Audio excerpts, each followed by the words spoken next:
Méditation du 27 mai.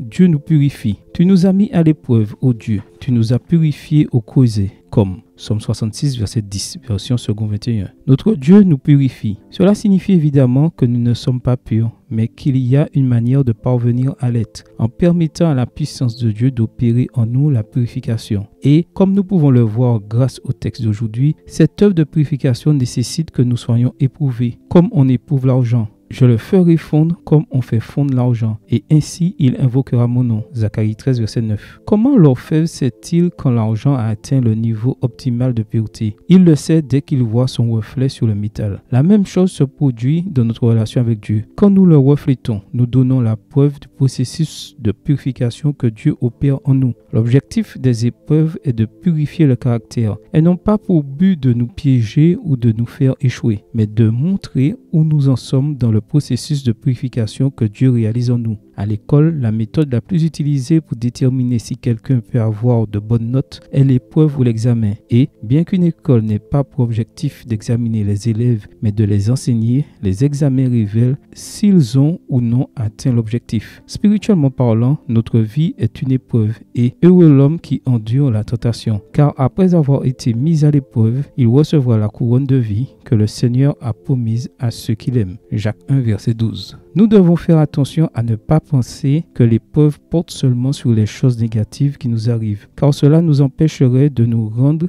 compte que nous sommes aussi éprouvés quand nous allons bien. Dieu a estimé qu'il était nécessaire pour nous de traverser des épreuves diverses et de nature différente, afin que, mis à l'épreuve, notre foi bien plus précieuse que l'argent soit un sujet de louange, de gloire et d'honneur lorsque Jésus-Christ se manifestera. Voir 1 Pierre 1, les versets 6 et 7. Satan nous tente, ce qui veut dire que son objectif explicite est de nous faire tomber pour nous détruire. Dieu nous éprouve, ce qui signifie qu'il nous donne les occasions de nous affiner, avec pour intention que nous obtenions la récompense de la vie. Satan nous tente pour que nous échouions, dans le but de nous réclamer comme les siens, mais contre notre volonté. Dieu nous éprouve non pas pour que nous ayons honte, mais pour nous montrer sa justice en nous traitant avec grâce et miséricorde, après avoir prouvé que c'est par lui que nous voulons être guidés. Amen. Bonne journée à vous et que le Seigneur vous bénisse.